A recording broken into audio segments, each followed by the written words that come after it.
This week on In the Field, composition rules. Some can be bent and others can be broken.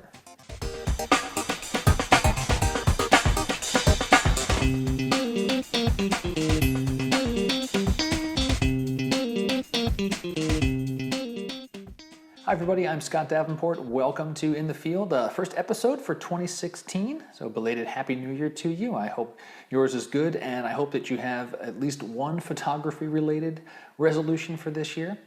First episode, we're going to talk about composition rules. Now, there's all sorts of composition rules in photography. Rule of thirds, framing, leading lines, symmetry, the list goes on and on.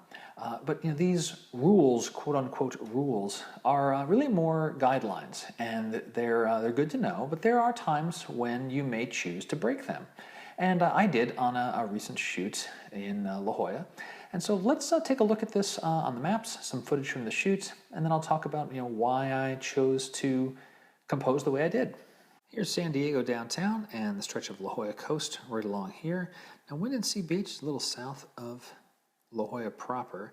Let me show you the exact spot that I was spending my time on this particular evening.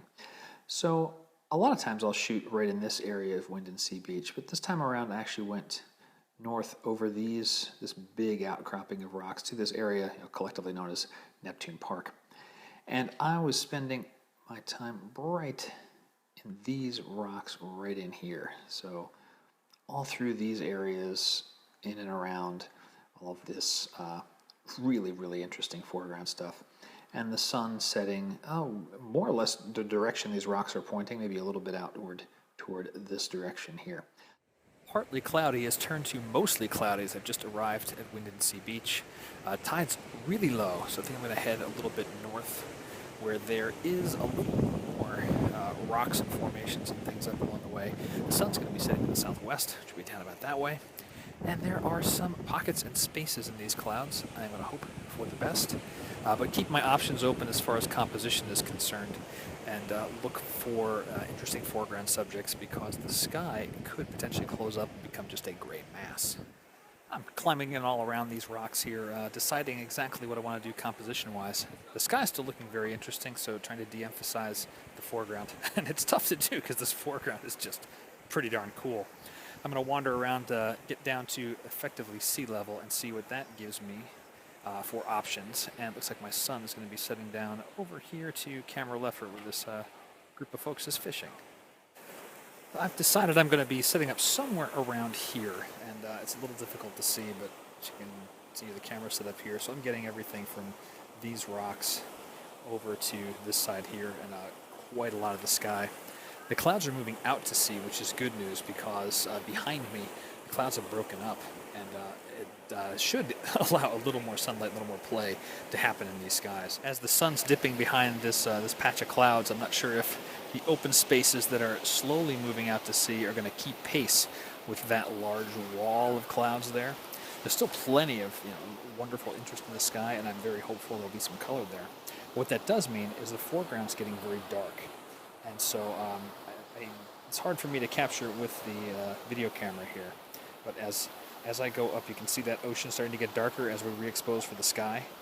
Well, imagine that in camera. This foreground's very, very dark. And so I'll be bracketing the shots to make sure that I get a good exposure for the foreground as well as the sky. Give me options in post-processing. I've done one more fine-tuning to my composition.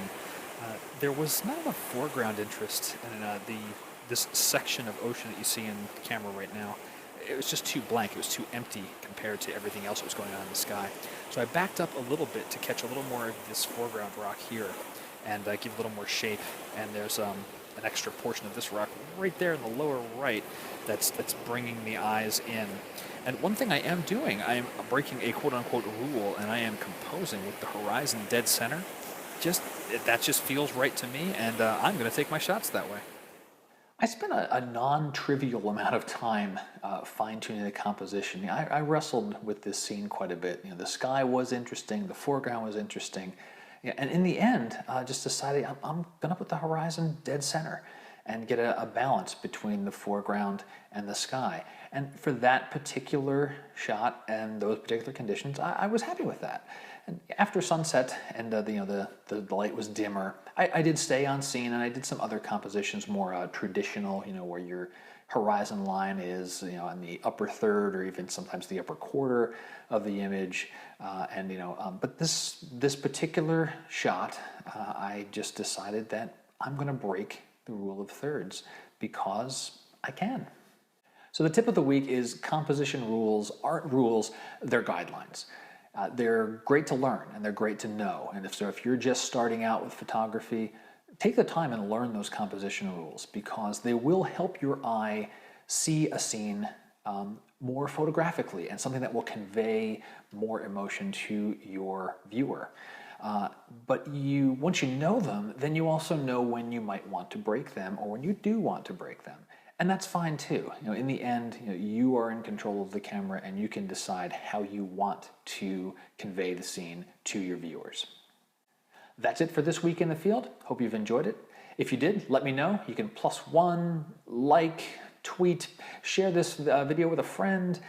Let me know if you'd like to hear something more that I'm not talking about. You can contact me through my website with any photographic questions that you have. And until next time, my name's Scott Davenport. Happy shooting.